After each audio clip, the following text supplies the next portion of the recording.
Hello and Happy New Year. Welcome back to the very first episode of Chairs and Desks for the year 2020. Make some noise. Woo. And we'll put in those caps, guys. And obviously with the new year, we started with a banger with some really fascinating guests. Ladies and gentlemen, give it up for the one and only Rikki Brest. Hello, welcome to the show. A nice firm handshake. Yeah. Jeez, like everything just wobbled there. Yeah. On my body or yours? Yeah. My man boobs. I'm not wearing my safety bra today. My parents got me a safety bra for when I go out in public because I'm a guy with... Rikki, thanks for being on our show today. Man, it's very cool of you to pop by. I know we only watched this in 2020. It was a rainy day today. Did you get here fine? You're not scared of the rain? I am. Are you a shit driver in the rain? Just be honest with me. No, I'm a good driver. Oh, just in general? In general. Yeah, it's everyone else that I'm worried about. Yeah, I said the same thing. Yeah. So I could be talking about you indirectly. And I could be talking about you indirectly. Yeah, let's just agree to disagree. It's always been me. I drive a Suzuki. This was a tough episode to do because you are and just stop me when I'm wrong, and if I've missed anything, add to it. Drum teacher, a DJ, an actress, a presenter, an artist. You're part of Chix with Stix, you're the founder, not part of. Public figure, a streamer, gaming streamer, a model, and you're into dancing, and now you're on our podcast. What did I miss? Okay, I mean, so I was a dancer back in my youth, way back when. Cheapers, you're not that old. But anyways. And then Chix with Stix is obviously also way back when. Yeah, but still a huge accolade. Mm-hmm. I think it's really impressive. Like we're all big Chix with Stix fans, so that's why we're pretty excited, yeah. Oh, even guys with Stix as well, in general. What we're going to start with first and foremost, because I know it's pretty new to you, is the gaming. That's what I'm really excited to hear about. Okay. Is you've recently become a gamer? How recent? Yeah. And how serious, how involved are you in gaming? Because, I mean, it's taken the world by storm these last couple of years. People are millionaires already from gaming. Yeah. So what's your involvement? How far are you into your gaming career? So it's quite new. It's very new. Okay. Like this morning. Like, pretty much. I've had people in my life in the past where they've gamed and I never understood it, and I always thought, weirdos, like, why would you want to do this? I'm going out partying or something. And then I kind of just thought I want to try something different, so why not? Yeah. And I went to chat to a few people, and I've partnered with Asus. Who've given me a laptop. Nice, like one of those fancy gaming ones. Yes. This card and this fan and this. Yes, I wish I could tell you. I mean, I can give you everything, but I don't know it off by heart. Yeah. And I decided that I'm going to go into gaming, but from the driving side, because I do drift and I'm big into cars as well. Yeah. So I thought I'm going to start by doing Formula 1 and get a wheel and try all of that. Like the gaming whole rig. Have you got that? Not the professional one. Not the professional one. An old wheel from a friend who's not using it anymore. Okay. It's really difficult. So what games do you play? Like, what's the games that Oaks are playing these days? What's a racing game? Well, I mean, I was trying the Formula 1. Formula as they say in French. So. Yeah, I'm not going to try and say that. You can if you want. Formula Okay. And then Apex, and that's pretty much, I'm just trying. So I thought that I'd enjoy the driving more, but I'm enjoying the shooting more. Okay. Maybe there's internal anger. Maybe there's something we need to talk about. Maybe should we turn this episode into a therapy session? Let's. Cue the hectic music. Okay. So tell me, Rikki, why do you play violent shooting games? Because there's just so much anger and frustration, and I just like to shoot people when I can eventually find a gun. So the whole online thing is, do you play online, or are you still on the offline? Gaining confidence. So part of my journey is going to be that I'm sharing it on Twitch, and people can laugh at me, making a complete idiot of myself. Right. Dying in 10 seconds and crashing every 10 seconds. And basically, people are going to watch me learn so that they can grow with me. Okay, right. If they're interested, and very patient. Yeah. Incredibly. Very patient. So you're going to be giving out tips and advice, or you're just having a jam, and then your audience, the guys that are tuning in to watch you, they take what they want from it and say, well, let's see if we can learn from her. Or it's just a funny show. It's just fun. It's really fun. Like the few times that I've streamed the driving, people do get involved, and they're trying to tell me, do this and turn at this point and change your settings, or if you will. It's very hard to drive and read the comments. Yeah. Do not text and drive. Yeah. Where do the comments, do you have it all on one screen? Do you get live comments and people telling you what to do and you reading and looking and reading? Is it like that? So yeah, at the moment I've only got my one screen. I'm going to get another screen so that I can obviously put the chats on the second screen. Yeah, tell assist to catch a wake up with that second screen. Please, guys. No, we're organising. Like, hurry up. 4K, ideally. And then,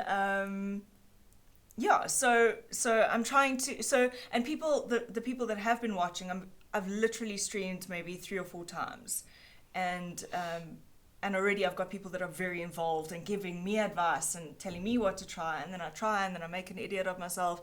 So it's a lot of fun. It's really like, I'm not pretending to be professional. I'm not pretending to know what I'm doing. Yeah, it's just a good, honest streaming platform with an amateur gamer. No offense, is that, can I call you an amateur gamer? I don't even know if you can say amateur. Like, are you below amateur? Yeah. Like a rookie? Is there a thing? Novice, first timer. So you've been involved with Top Gear when they were here. You were presenting, if I'm not mistaken, and then you've also been a presenter on Fifth Gear, if I'm not mistaken. Or what was your involvement? Petrol Heads. Petrol Heads! That's awkward. You're not going to cut that out. You're not. Fifth Gear is, too massive. It's too massive, okay. But I mean, you could. They might also, I don't think I was born yet. Okay. Or I was like... Revealing her age. Yeah. But as you guys know, Rikki is only 15 years old. She just looks like she's 25. How did you get into the whole vehicle, petrol head, car scene? I mean, that seems to be a big part of your career previously, and you've done a lot of jobs and gigs and previewing and involved in that. Where did that come from? Where did that appetite come from? So, very randomly, I was asked years ago to present for a drifting show called Super Drift. Okay. Cool. Never heard of it. That sounds like fun. Well, Super Drift is the series, but the show was called F1X Chronicles. And I didn't know what this was, and I arrived the first day to present, and they put me in a car, and they were like, we're going to take you on a suicide ride. So that's cool for your first day at a job. And basically really drifting... Fun, yeah, it's basically the car's going sideways.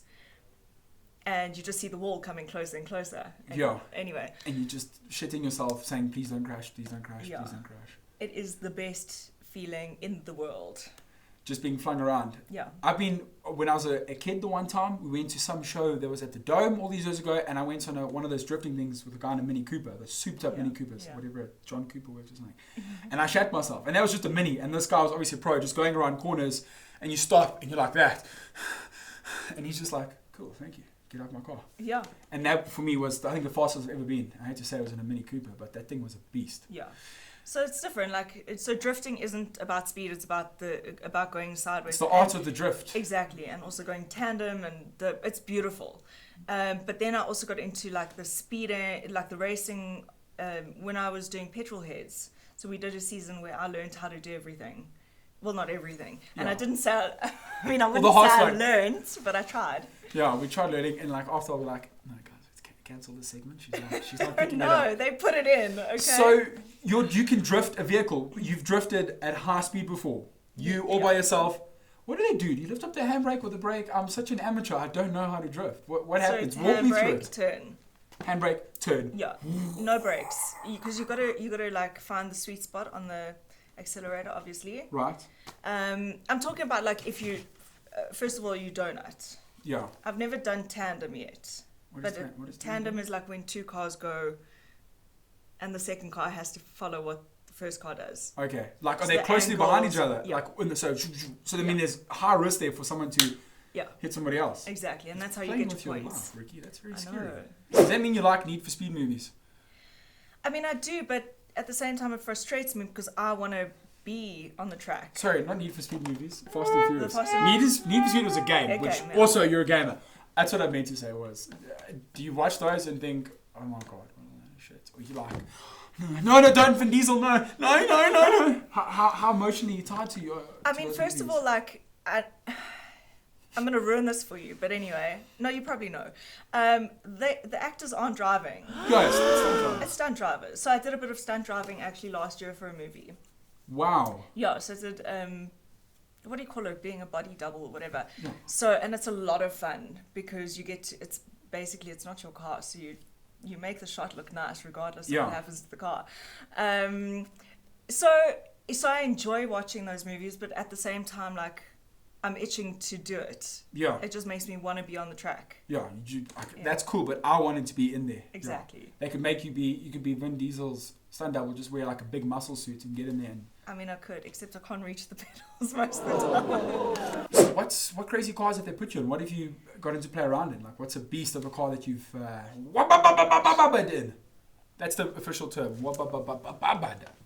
You left one out. There we go.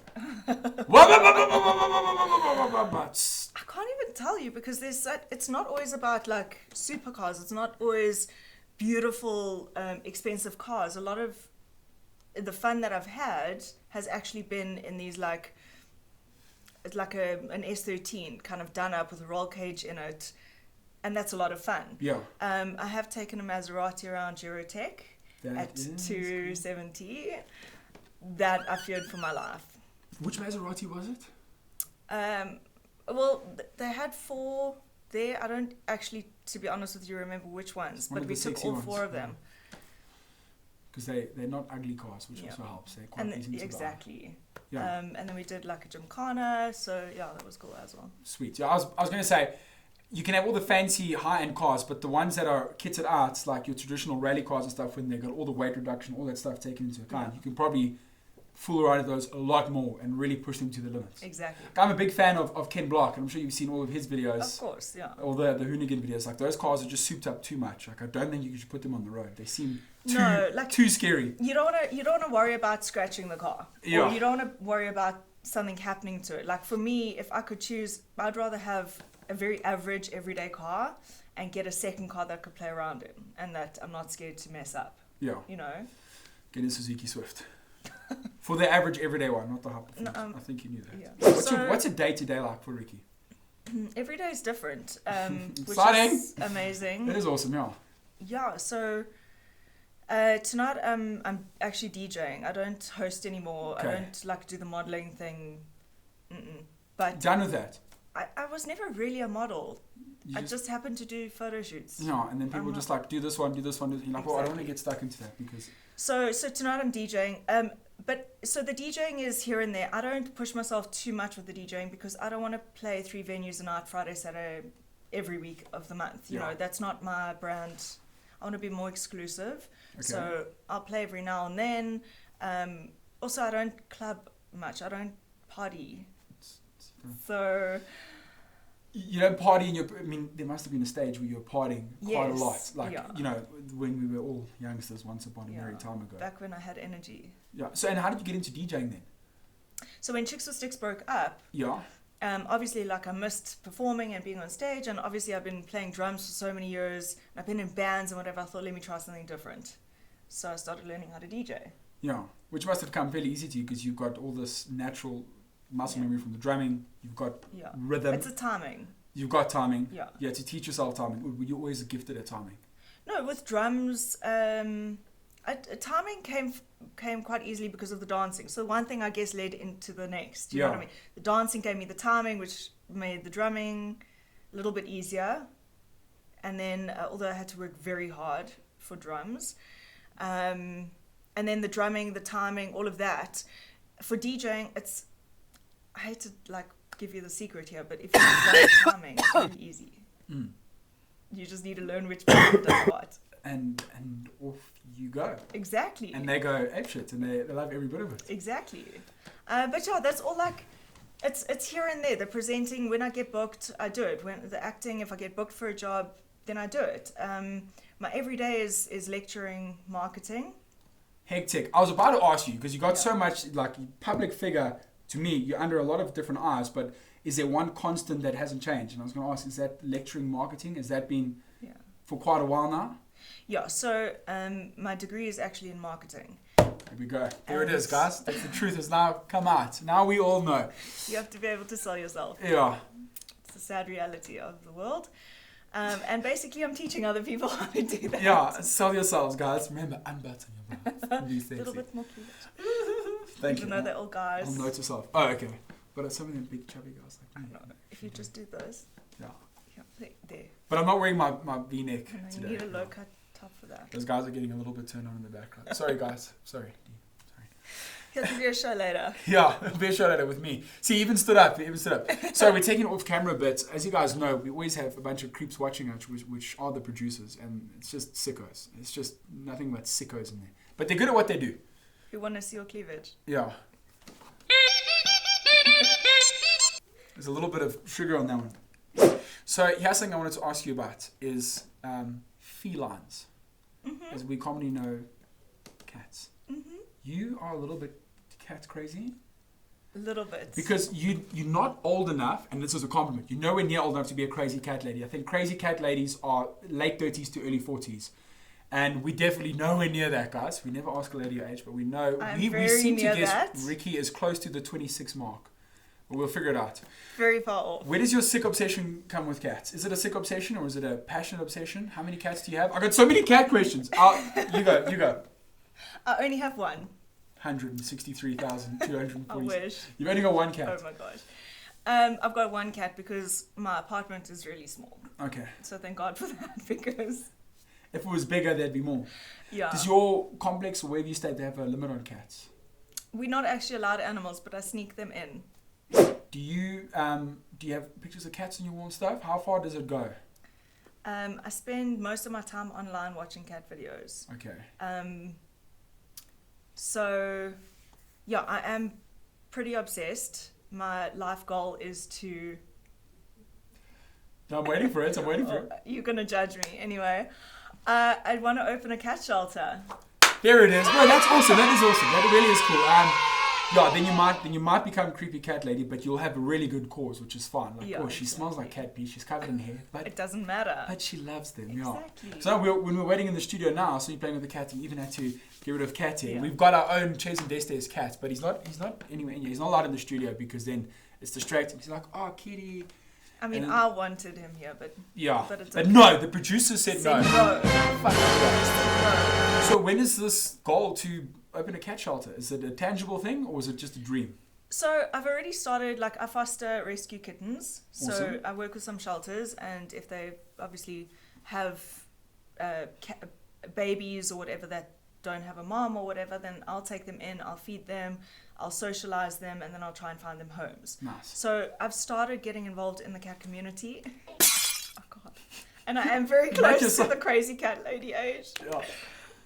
So exciting. So I've started, and it's a goal, obviously as soon as possible. I've got to be able to afford it, because it's obviously not to make money. Yeah, so feeding. Yeah, it's just out of the goodness of your heart. It's an expensive hobby, but yeah, it's worth it. But it's close to your heart, and it really does mean a lot because there's so many stray animals. South Africa's got really high stats on that. It is I won't say epidemic. I think that's more when we got viruses and tornadoes, but it is hectic. Yeah, it's hectic. Yeah. What if one day you have a nice souped-up drifting car with a huge cat sticker on it? Doesn't that sound like another dream to you? I mean, that would be amazing. Souped-up Ford ST something with weight reduction kit, rally springs, blah blah blah blah blah. Cat sticker, cat sticker, cat and sticker. You know cat what? Sticker. And at the front of the car, there has to be little ears. Yeah, cheapers. And the mags have to be paws. Yeah. Yeah. And when you hoot, it goes.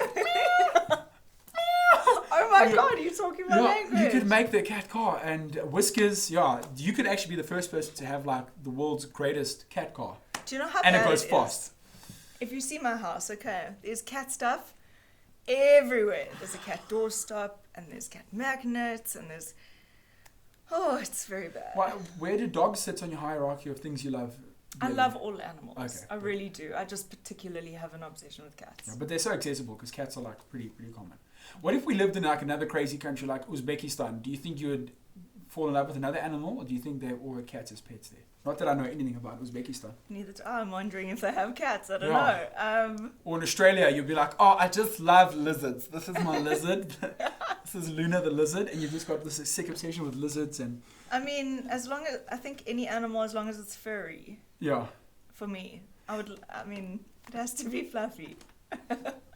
Yeah, it's cool, man. We look forward to you being a proper, truly crazy cat lady one day. And maybe one day when our show grows in a couple of years' time, we can have you on and we'll do a cat special where you're sitting there smelling like cat pee, your hair's gone all messy, you've just let go of yourself, you'll have cats over there everywhere. And we can talk. Yeah, that'll hanging on me. Yeah. What is it? I forgot this one. Take a cat out your pocket and we do a full-on feline cat episode. I'd like that. That means you must also be a fan of the big cats. Yes. Tigers, ligers, lions, leopards. Have you ever gotten the privilege to play with any of them up close and touch one? One day.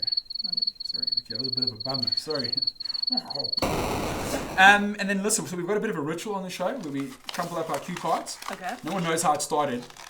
Yes, and it's quite jaggedy. I actually cut my finger earlier on the other one.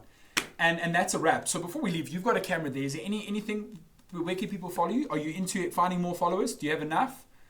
I don't think you ever have enough. What's your Instagram handle? So you can follow me on Instagram, Twitter, Facebook, YouTube, SoundCloud, Twitch. Everything is Rikki Brest. It's Rikki Brest, no A. Yeah. No A. Sickos. Do It's any not thoughts? that kind of Having any show. thought? Not that kind, yeah. Afterwards, yeah. Yeah, SoundCloud is DJ Rikki Brest. Everything else is just Rikki Brest. Follow me. Cool, Rikki. And then final, this episode, we're going to air this in January. Do you have a message for people for 2020? What should we expect from our brand new year that we've been given to ourselves as human beings here on planet Zebulon? I mean Earth. Planet Earth. Feels like we are on that planet. No, I've been there for a long time. My advice is don't let it be anything like 2019. Yeah. Wah, wah, wah. 2019 was a shit, eh? Oh my god. Oh my gosh. But guys, that is it. We're going to bitch and moan a bit for now, but please tune in next week. We've got episodes every Wednesday for you. Don't be shy. Hit that subscribe button. We're always looking for more followers. And if you've got any rude comments or you hated the show, please let us know because we want any feedback. And tune in next week. Thank you. Goodbye. Thanks for all the fish. Goodbye! And thanks for all the fish. What movie is that from? I have no idea. And thanks for all the fish. Yeah. When the dolphins... you guys know where that's from. Goodbye and thanks for all the fish. It's Hitchhiker's Guide to the Galaxy. Oh my god. I think I watched that like 10 years ago. Yeah. It's really cool. And the part of the movie where they go on about that is the dolphins have been warning the humans the whole time that the world is coming to an end. And humans are like, oh, look at the dolphins, they're jumping. But the dolphins are like, no, idiots, get off of planet Earth. Watch it again and you'll I don't think you realize how old I am, okay? But, it's like in my other lifetime. Back in your 40s. Before more than 10 years ago. Oh my god, Chix and Stix. Oh yeah, we didn't really speak about drumming.